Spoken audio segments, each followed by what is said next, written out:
A devoted single father, a 6-year-old girl with a heart of boundless compassion, and a shattered woman on a bench, clinging to the final photograph of a cherished soul she had lost forever. What unfolded next on that seemingly ordinary Saturday morning at a Portland bus stop would irrevocably alter 3 lives in ways none of them could have ever anticipated. Before we continue, we'd love to know where in the world you're joining us from. It's always a joy to see how far our narratives travel. The bus stop on Division Street was unusually quiet that Saturday morning. A lone figure occupied the weathered bench. A young woman, her blonde hair a tangled mess framing her face, clad in worn-out clothes that suggested a restless night. She was weeping, not in a loud, performative way, but with a silent grief, the kind that originates from a depth so profound that words can no longer offer solace. Tears carved silent paths down her cheeks as she desperately clutched a crumpled photograph in her trembling hands, gazing at it as if it were the last anchor tethering her to existence. And it was then that Daniel Hayes saw her. His immediate instinct was one of protection, not for the woman, but for his own daughter. Sophie's small hand felt warm within his calloused palm as they made their way to the farmer's market, their cherished Saturday morning ritual. At just 6 years old, Sophie possessed a remarkable ability to see the things most adults had learned to overlook, and Daniel knew his little girl well enough to realize she had already spotted the weeping woman. "Daddy," Sophie whispered, giving his hand a gentle tug. Her brown eyes, a perfect reflection of her mother's, gazed up at him with a look of concern that seemed far too profound for such a small face. "That lady looks awfully sad." Daniel gently attempted to guide them toward the other side of the sidewalk. "I know, sweetheart, but sometimes people need their own space when they're feeling upset." They had nearly passed the bus stop when Sophie abruptly stopped walking, her small hand slipping free from his.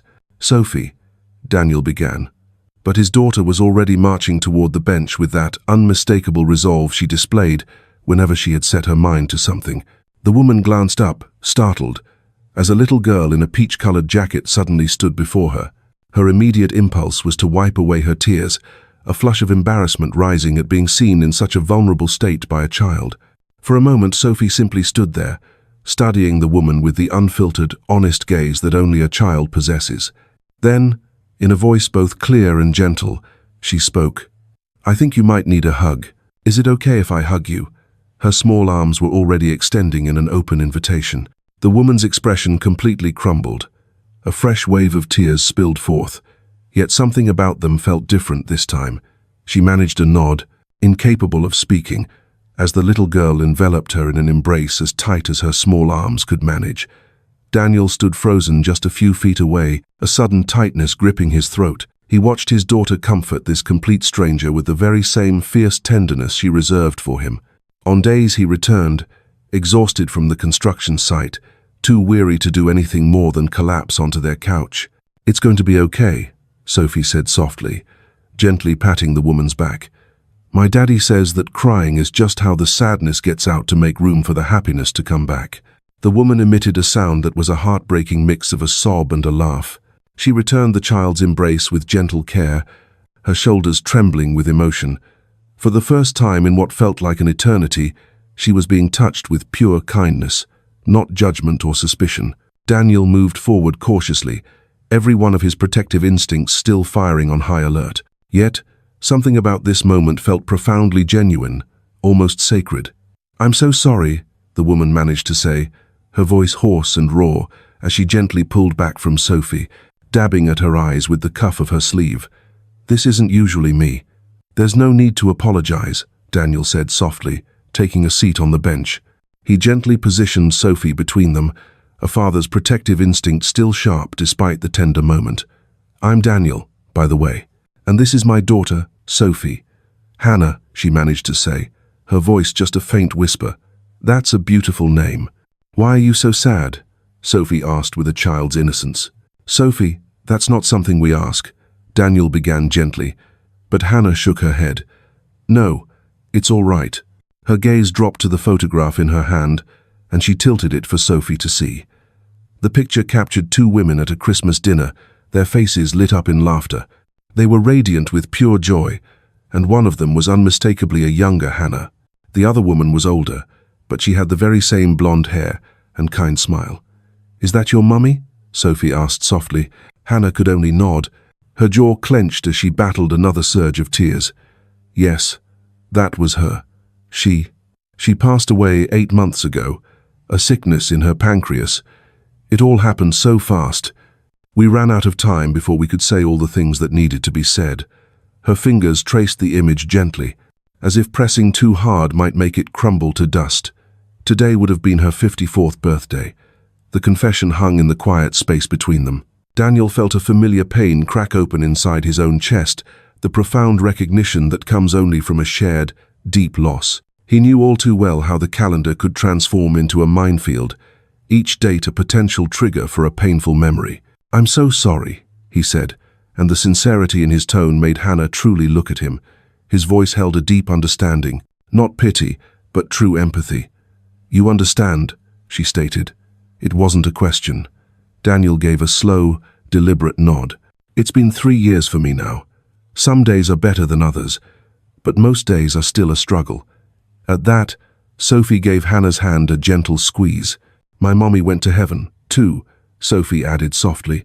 "Daddy says she's a star now, watching over us." Hannah's eyes welled up again, but this time she managed a faint, sad smile. "What was your mommy like?" Hannah asked the little girl. "Daddy says she made the best pancakes, and that she always sang songs when she was happy. He also says I have her eyes," Sophie finished. Daniel rested a hand on his daughter's shoulder. The touch meant to ground them both. It wasn't a subject they discussed often. The wound was still too raw. But looking at his daughter, he knew it was true. She had her mother's eyes. His gaze then shifted back to Hannah, truly seeing her for the first time. Past the frayed clothes and the unkempt hair, he saw the ghost of a different life. He could hear it in her speech, a certain refinement, a careful way with words that even her tears couldn't wash away. "Do you have a place to stay?" he asked, his voice soft. Hannah's jaw visibly tensed at the question. He could see the war between pride and desperation in her eyes. "I move around," she said cautiously. "The shelter, if they have a bed, and sometimes they don't." His next question was even softer. "And for food?" Her silence was a louder answer than any words could be. Sophie glanced up at her father, her large eyes full of understanding. "Daddy, she's hungry," she whispered. "I know, sweetheart." In that instant, Daniel made up his mind. "Hannah, we were just on our way to the farmer's market. We'd love for you to join us. It'll be my treat. Besides," he added with a small smile, "Sophie insists I'm terrible at picking out good apples." Hannah paused, hesitating. Every survival instinct she had honed over the last few months was screaming at her to be wary, to never trust kindness so easily. Yet, something about this man and his little girl felt genuine, safe. "I wouldn't want to impose," she said, her voice low. "Please," Sophie pleaded, still clinging to her hand. "You can show me which apples are the best ones. Daddy always picks the mushy ones," she confided. And in spite of everything, a real laugh escaped Hannah's lips, surprising even herself. "All right," she said. "I suppose I am the official apple expert now." The three of them, an improbable little group, made their way the 3 blocks to the farmer's market on foot. Sophie planted herself squarely between Daniel and Hannah, clasping a hand from each of them, her voice a constant stream of chatter about everything and nothing. "I'm in the 1st grade," she announced. "My teacher's name is Mrs. Patterson, and her voice is super loud, but she's actually very nice. And my best friend is Maya, and she has a dog named Biscuit. Do you like dogs? I really want one, but Daddy says we aren't home enough." Daniel watched as Hannah listened to his daughter with such genuine interest, occasionally posing a question that made Sophie's entire face light up. There was an incredible patience in the way Hannah interacted with her, a natural ease around children that you just can't pretend to have. As they continued on, Daniel found himself stealing glances, studying Hannah's profile when her attention was elsewhere. She couldn't be older than 28, 30 at the most. Far too young to have endured the kind of loss that left its shadow in her eyes. "When was the last time you had a hot meal?" he asked softly, seizing a moment when a street musician had captured Sophie's full attention. Hannah's pace faltered for just an instant. "Tuesday, I think. Possibly Monday. The days tend to blur together. The shelter doesn't serve food. They do when there's an open bed, But most nights, there are more people than there are beds. She spoke matter-of-factly, without a trace of self-pity, merely stating the reality of her world.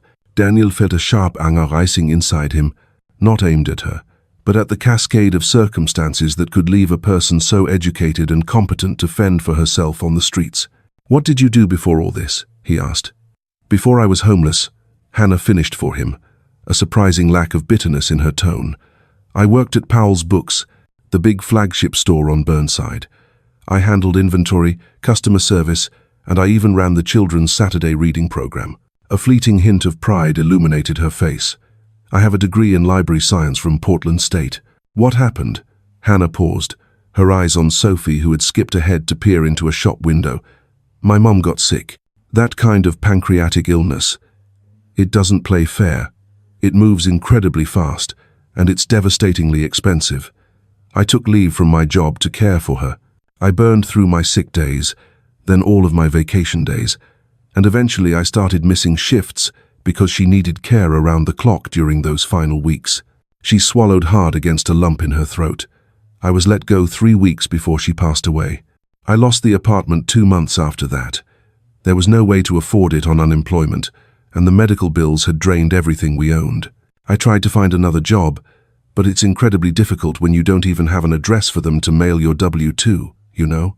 Plus, I couldn't afford proper clothes for interviews. It's like, once you slip through the cracks, those cracks just keep getting wider beneath you."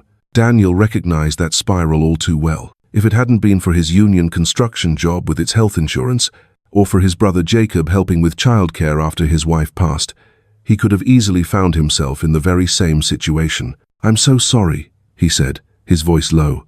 "That's just not fair." "Life rarely is," Hannah replied with a faint shrug. Then her eyes met his directly. "But it's a strange thing. After 8 months of barely surviving, today, on what should be the absolute worst day, your daughter wrapped her arms around me, a total stranger, and now I'm walking to a farmer's market like a normal person on a normal Saturday." "You are a normal person," Daniel stated firmly. "You can tell that to the people who cross the street when they see me approaching." Before Daniel could formulate a response, Sophie darted back to them, grabbing both of their hands. "We're here. Let's go, they have that amazing donut stand," he urged, as the farmer's market buzzed with the vibrant energy of a Saturday morning. The air was thick with the scent of fresh coffee and pastries, mingling with the calls of vendors hawking their fresh produce, artisanal breads, and handcrafted goods. As they stepped into the bustling scene, Daniel watched Hannah's face, and for a fleeting moment, a look of profound longing washed over her features. It was a glimpse into a former life, one where visiting a place like this was a simple routine, not a rare indulgence. "The apple stand first," Sophie declared with excitement, tugging them towards a stall piled high with countless apple varieties.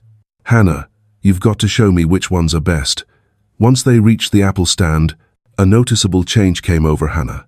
She seemed to awaken in a way Daniel hadn't witnessed before, as she selected an apple and scrutinized it with expert care, before passing it to Sophie. "Feel this," she said softly. "See how it's firm when you press gently? There are no soft spots. And notice the color. This type is supposed to have a deep red hue with these lovely yellow undertones, which tells you it's soaked up plenty of Sunday." She then lifted it towards Sophie's nose. "Now smell the part near the stem. It smells fresh, doesn't it? Not sour or strange." Sophie took a deep breath and nodded enthusiastically, utterly enthralled by the lesson.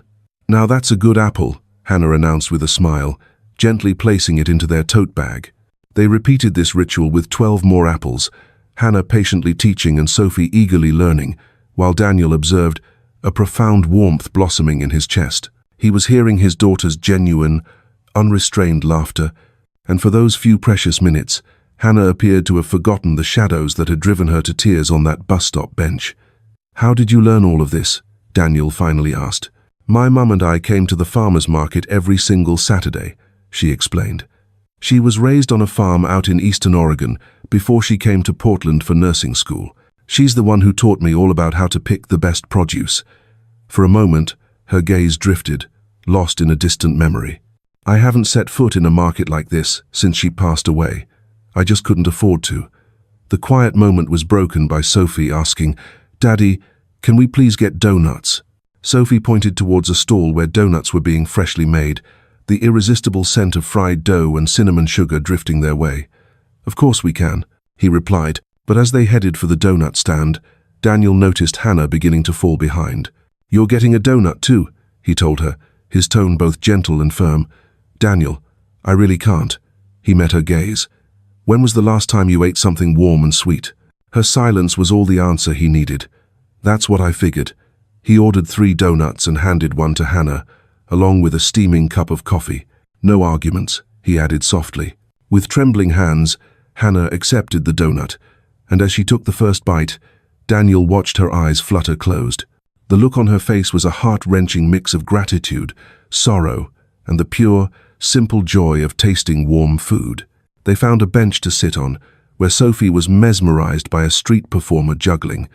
As he watched them, an idea that had been taking shape for the last hour began to solidify in his mind. It felt undeniably impulsive, perhaps even a little crazy, but there was something about this woman and the story she carried. Something about the instant connection his daughter had formed with her, and something about seeing in her eyes the same grief he shouldered every single day. All of it converged into a single decision that felt simultaneously reckless and profoundly right. "Hannah," he began, choosing his words with care, "I have something I want to ask you, and I need you to give it some real thought before you respond." She turned to him, her expression weary. "Okay," she said quietly. "I have a garage apartment," he started. "It's a small studio space above our detached garage in the back. The previous tenant moved out about 6 months ago, and I just haven't found the time to list it again." He paused, weighing his next words. "It's in need of a good cleaning, and maybe a fresh coat of paint, but it has heating, running water, and a small kitchen. I know it isn't much, but it's safe from the elements, and it's warm." Hannah's eyes shot wide. "Daniel, I can't afford rent. I have nothing." "I'm not asking for rent," Daniel cut in gently. "I'm asking for your help." I don't understand." Daniel glanced towards Sophie, who was giggling with delight at the juggler. "I work in construction," he began. "The hours are long, and the mornings start before dawn. Most days, Sophie is stuck in after-school care until 6 o'clock, and she absolutely despises it. The woman in charge is kind enough, I suppose, but it's really just television and snacks in a church basement. There's no help with homework, no genuine attention." He turned his gaze back to Hannah. "I get home completely worn out. Most nights, I'm so tired all I can manage is to heat up some chicken nuggets before I fall asleep during her bedtime stories. Sophie deserves so much more than that. She deserves to have someone there to pick her up from school, help her with homework, and maybe make sure she eats a vegetable once in a while." "You want me to be her nanny?" "I'm proposing a trade," Daniel corrected her. "A place to live, room and board, in exchange for helping with Sophie and a bit of work around the lighthouse. You would have your own space, your own life, but you'd also be there for Sophie during the times I simply can't be. You mentioned you ran a children's reading program. You clearly know how to connect with children, and Sophie, she already trusts you, which is something I don't see often. She's been so cautious with people since her mother passed away." Hannah was silent, her mind racing to process it all.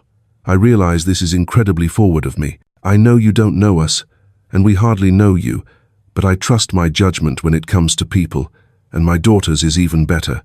And right now, I truly believe we could help each other." "But why would you do this?" Hannah asked, her voice heavy with emotion. "You don't even know who I am. I know that you're an educated woman. I know that you're grieving for someone you must have loved very deeply. And I know you're capable. I saw it in the way you taught Sophie about the apples, the patience you had with all her questions. I also know my 6-year-old daughter, who has better instincts about people than most adults I've ever met, wanted to give you a hug." He held her gaze, his own expression serious. "And I know exactly what it feels like to be drowning and need someone to throw you a lifeline." Fresh tears began to stream down Hannah's face, but these felt different, not the tears of despair she'd cried at the bus stop. I don't know what to say," she whispered. "Just say you'll think about it," Daniel replied gently. "The offer is there. No pressure at all. I'm not trying to be some kind of savior or play the hero here. I'm just a single dad who needs a hand, offering one to someone who looks like she needs it too. A fair trade. Hannah wiped at her cheeks, a weak, watery laugh escaping her. A fair trade? Is that really what you're calling this? Well, what would you call it? He asked. She looked at him for a long, searching moment. I'd call it the kindest thing anyone has done for me in a very, very long time. Just then, Sophie came running back to them, her nose dusted with powdered sugar. The juggler was so cool, he caught 5 balls. Daddy, can you juggle? Not even close, baby girl. Sophie's gaze shifted between her father and Hannah. Her 6-year-old intuition seemed to sense the emotional weight hanging in the air. Is Hannah okay? Yes, sweetheart. She's going to be okay. Sophie studied Hannah's tear-streaked face for a moment, before wrapping her small arms tightly around her waist. I'm really glad we found you today, she said. Hannah hugged the little girl back, closing her eyes. Over Sophie's head, her eyes met Daniel. Could I please have some time to think about your offer? Of course, he said immediately. Take all the time you need. I don't have a phone, Hannah admitted quietly. Daniel pulled out a crumpled receipt from his pocket, quickly jotting down his number. The library on Belmont opens at 10 tomorrow morning. Sophie and I are always there for Sunday story time at 10:30. If you want to talk more, you can find us there. You'll find us there. Hannah accepted the receipt, carefully folding it as if it were a priceless treasure. The Belmont Library, 10:30. No pressure, Daniel stressed. If you feel it's not the right fit, there will be no hard feelings. But if you're willing to give it a shot, we'll find a way to make it work. As they readied themselves to go their separate ways, with Daniel and Sophie heading for home, and Hannah to wherever she would find shelter for the night, Sophie gave a gentle tug on her coat. You will come tomorrow, won't you? To the library? Hannah knelt, bringing herself down to Sophie's eye level, truly seeing the little girl who had, with a single hug, completely altered the course of her day. You know what? Yes, I will be there. I promise. Sophie extended her pinky finger, and Hannah linked hers with the child's, sensing the profound trust in that simple gesture, which felt like both a heavy responsibility and a precious gift. I promise. Later that night, as Daniel was tucking Sophie into her bed in their modest 2-bedroom home, she gazed up at him with solemn eyes. Daddy, why did you ask Hannah to come live with us? Daniel settled on the edge of her bed, carefully considering how to respond. His daughter might be young, but she was incredibly perceptive. She deserved an honest answer. Do you remember last month, when you had that awful dream about monsters, and you told me that hugging Mr. Bunny helped you feel safer? Sophie nodded, her hands tightly gripping the well-loved, stuffed rabbit she had owned since she was a baby. Well, sometimes grown-ups need that too. Not the stuffed animal, of course, but they need people to remind them they aren't alone when things get scary. Hannah lost her mummy, and right now, she doesn't have anyone to help her feel safe. Is it like how Uncle Jacob and Aunt Rachel helped us after Mommy passed away? Daniel felt a lump form in his throat. It's exactly like that, baby girl. If they hadn't brought over food and helped look after you while I was at work, I honestly don't know how we would have made it through those first few months. Are we paying it forward? Sophie inquired. It was a term Daniel had taught her when they donated her old toys to the children's hospital, a way of passing on the kindness they had received. Yes, sweetheart, we're paying it forward. Sophie fell silent for a moment before saying something that made Daniel's heart ache. I think Mommy would have liked Hannah. Why do you say that? Because Mommy always said the best way to fix your own hurt is by helping to fix someone else's. Remember? She said that very thing when we brought flowers to Miss Sonia after her husband passed away. Daniel remembered all too well. His wife had spoken those precise words just 3 months before she herself would pass away unexpectedly on an operating table, taken by a blood clot that no one anticipated during what was supposed to be a routine procedure. He gently kissed Sophie's forehead, struggling to hold back his tears.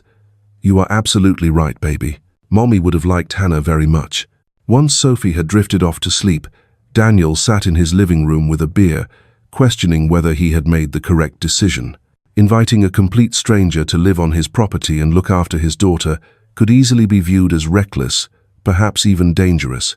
Yet, a deep instinct told him this situation was different. Hannah posed no threat. She was simply a person drowning, in desperate need of a lifeline. And perhaps, just maybe, Offering her help would in turn help mend some of the fractured pieces within himself and Sophie. He took out his phone and sent a text to his brother.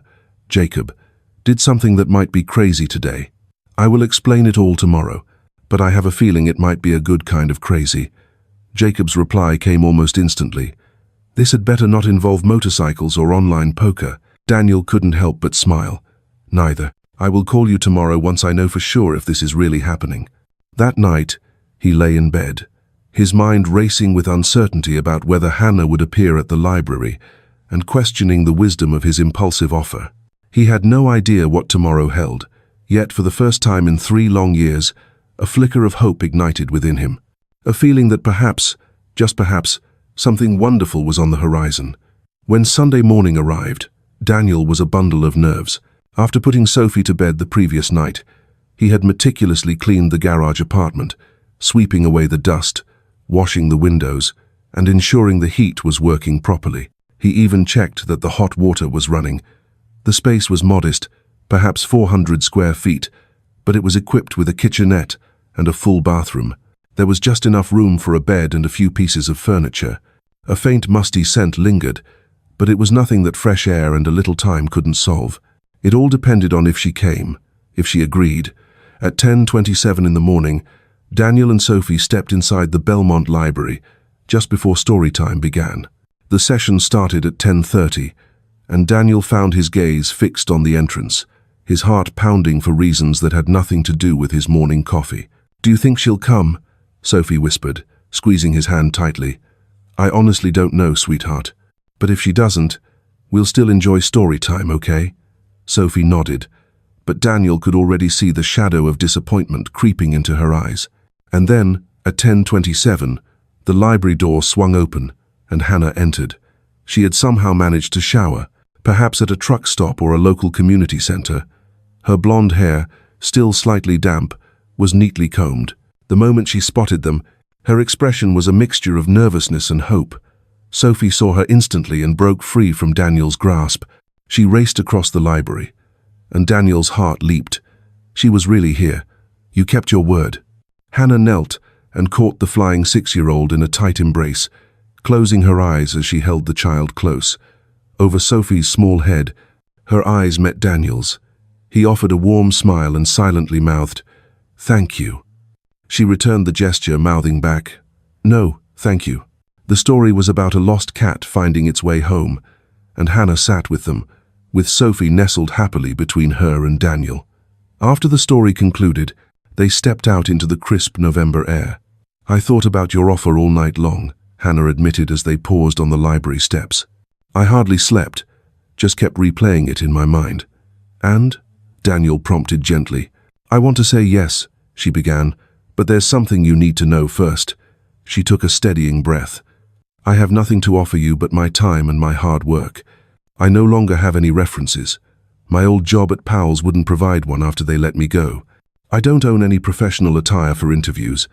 I've been surviving on the streets for months, and an experience like that, it changes a person.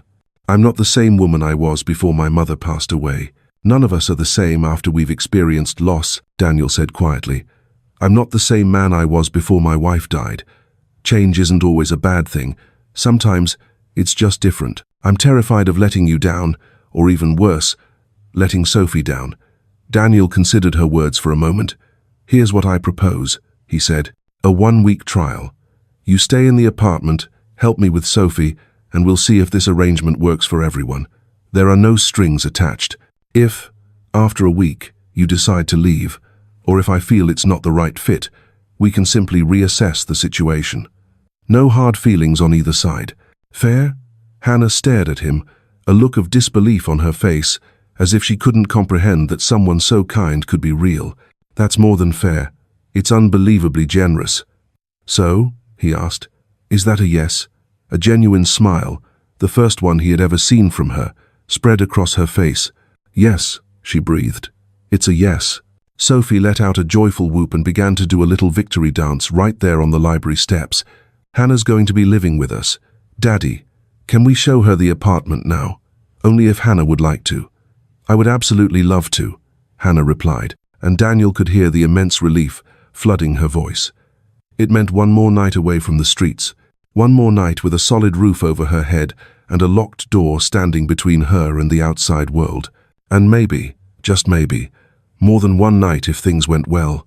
The garage apartment was humble, to say the least, but watching Hannah tour it was like witnessing someone discover a hidden treasure. She ran her hand along the small kitchenette counter, then tested the faucet, watching in wonder as the water ran clear and hot. She sat on the old futon that served as both a couch and a bed, gazing out the window at the small backyard where Daniel had already promised Sophie they would plant a garden in the spring. "It's absolutely perfect," she whispered. "It needs some work," Daniel stated honestly. "The paint is old, that futon is probably on its last legs, and the heater is pretty loud." "It's perfect," Hannah repeated, turning to face him with tears welling in her eyes. "Daniel, you don't understand. I've spent the past 4 months sleeping in doorways, under bridges, and in 24-hour fast food restaurants, until they made me leave. Having a door that locks, a bed that is all mine, a bathroom where I don't have to live in fear. This is perfect." Daniel felt the sting of tears in his own eyes. "I'll go get you some sheets and towels.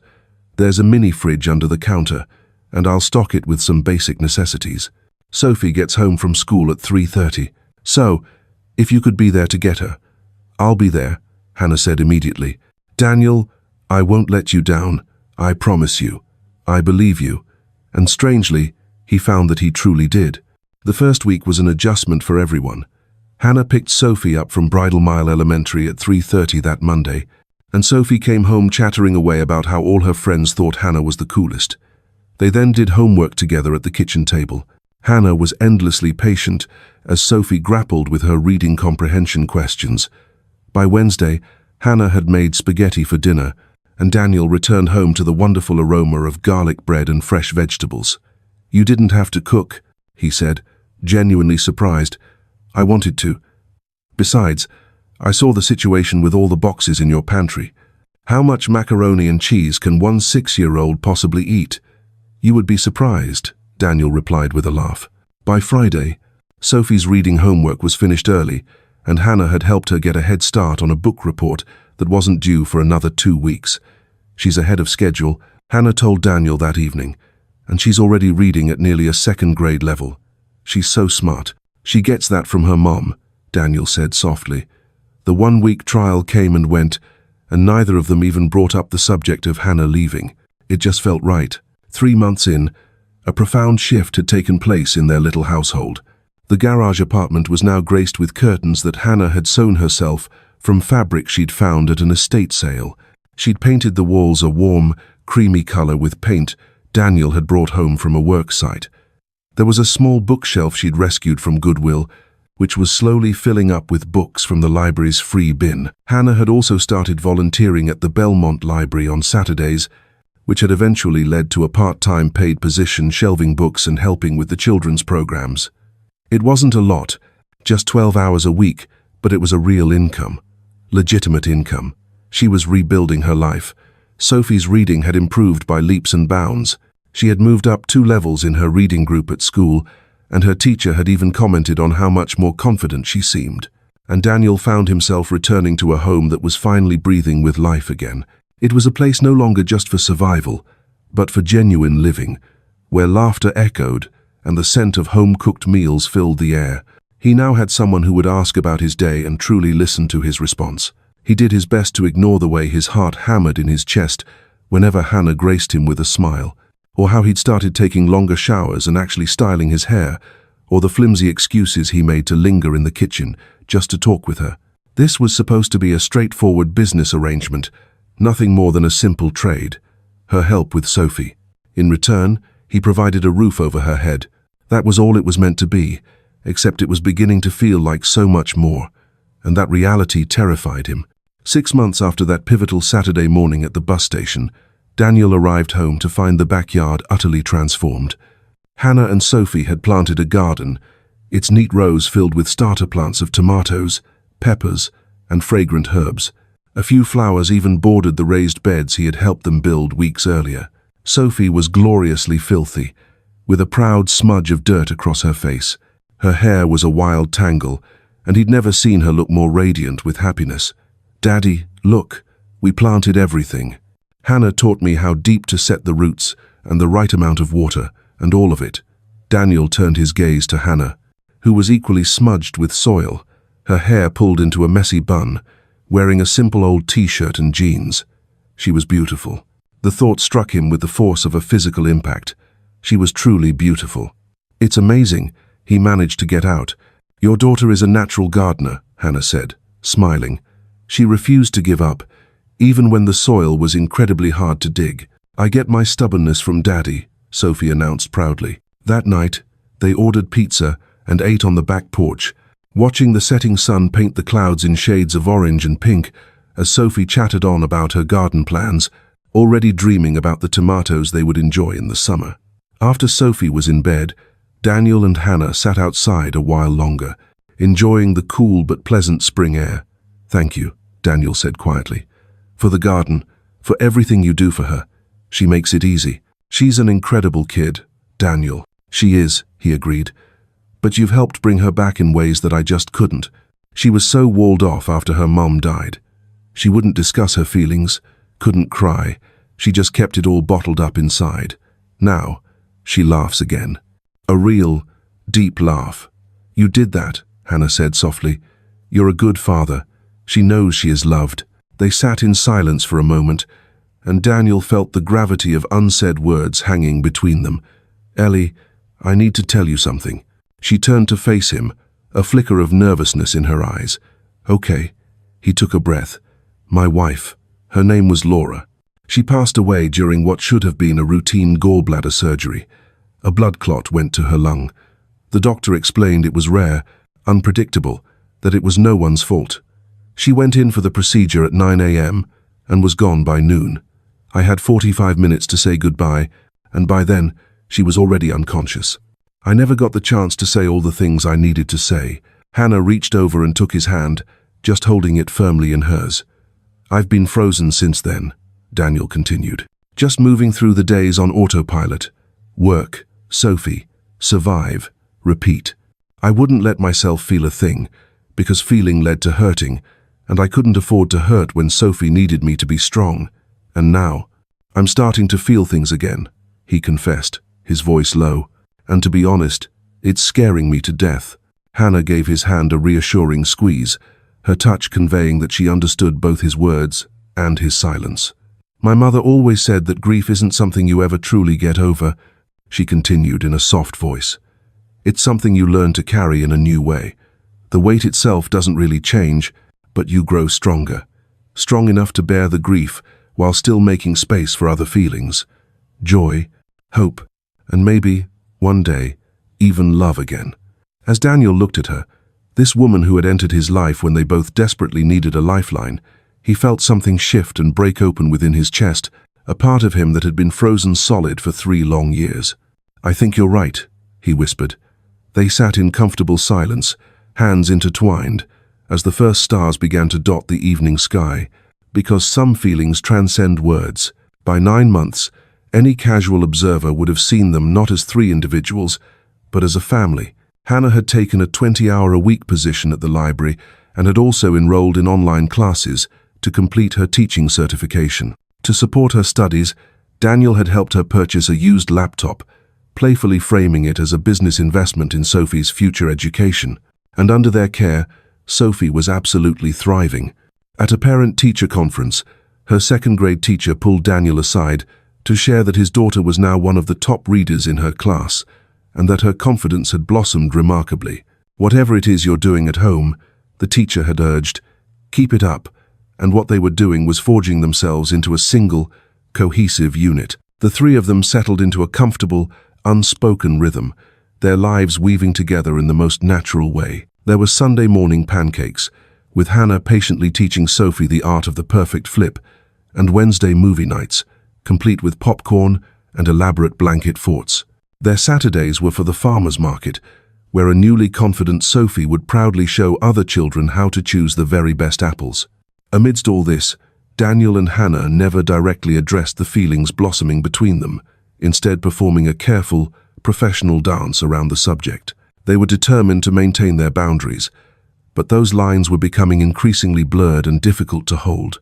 It was in the small things, the accidental brush of hands that lingered just a second too long, or the way Daniel's eyes would rest on Hannah as she patiently helped Sophie with homework. It was in the way Hannah's breath would catch in her throat when Daniel returned from work, his shirt still damp from the day's labor, his muscles defined by years of construction. And it was in the way Sophie now called her Ellie, with the simple, loving affection of a child who has chosen her family. It was in the quiet moments when they both found themselves wondering what life would be like if their arrangement was no longer just an arrangement. Then it was October once more, marking a full year since that fateful Saturday at the bus stop, the day that had changed everything. Daniel had done something rare and taken the afternoon off from work to help out at Sophie's class harvest festival. Hannah was there as well, ostensibly as a volunteer, but in truth, it was because Sophie had pleaded for them both to come. As they walked home after the festival, Sophie was positioned happily between them, her small hands holding one of each of theirs. She suddenly looked up, her brown eyes full of perception, and asked, "Are you two going to get married?" The question was so unexpected that Daniel nearly stumbled. A bright flush crept up Hannah's face. "Sophie, that's not," Daniel began, but Sophie cut him off with perfect 7-year-old logic. "Why not? You like each other, I can tell, and we're already a family, so you should just make it official. It's a little more complicated than that," Hannah said gently to her. "Why?" Sophie pressed. "Is it because you're worried I wouldn't be okay with it?" Sophie paused, her gaze shifting between them with a solemn expression. "I miss Mommy every single day. I'll always miss her, but she isn't coming back. And I'm pretty sure she would want Daddy to find happiness again. And I think she'd want me to have a person like you in my life, Ellie." Tears welled in Daniel's eyes. "I want you two to get married," Sophie declared with conviction. "It's what I've been wishing for every night on the very first star. So you should probably just get on with it before I run out of wishes." With that, she skipped on ahead of them. She left Daniel and Hannah standing in stunned silence.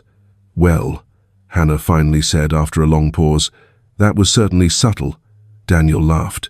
It was a deep, genuine laugh that rumbled from his chest. "Apparently, she gets her lack of subtlety from me." They began to walk again. Their pace was much slower now. "Daniel," Hannah said gently, "what is it that you want?" He stopped and turned to face her completely. "Honestly, if I'm being completely honest, I want to stop pretending this is just some business arrangement. I want to stop denying what I feel every time you smile at me. I want to stop manufacturing reasons just to be in the same room with you. I want to kiss you. I've wanted to for months now." Hannah's eyes glistened. "Then why haven't you?" "Because I'm absolutely terrified. Because allowing myself to love again means risking the same kind of loss that almost shattered me the first time. Because you deserve so much more than a guy with all my baggage, a daughter, and a job that pulls me away for 12 hours a day."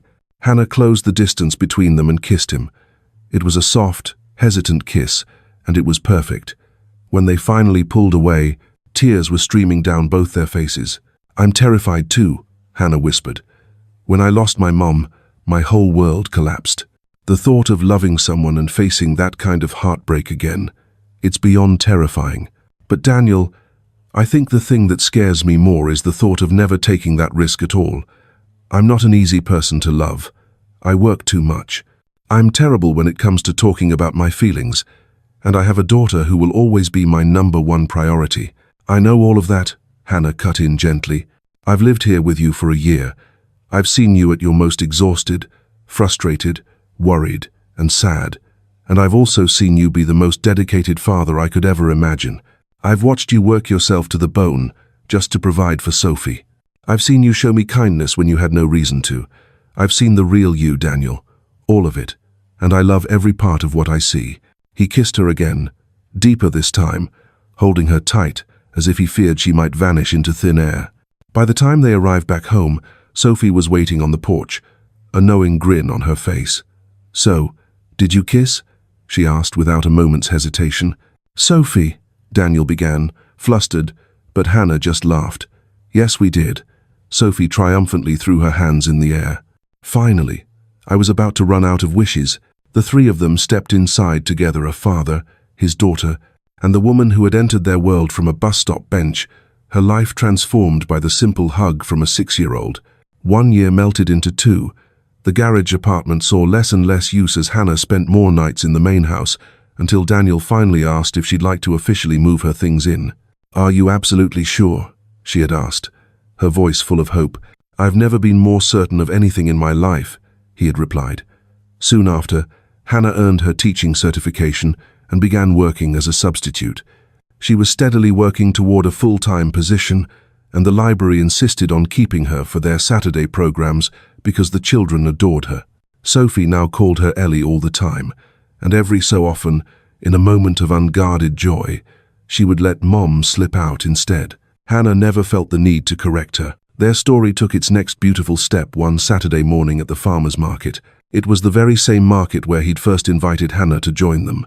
He dropped to one knee right there by the apple stand as Sophie bounced with pure excitement beside him. "You taught us how to pick the good ones," he said, holding out a ring he had saved for 6 months to purchase. "And Hannah, you are the very best one. Will you marry me?" Through a veil of joyful tears, she said yes.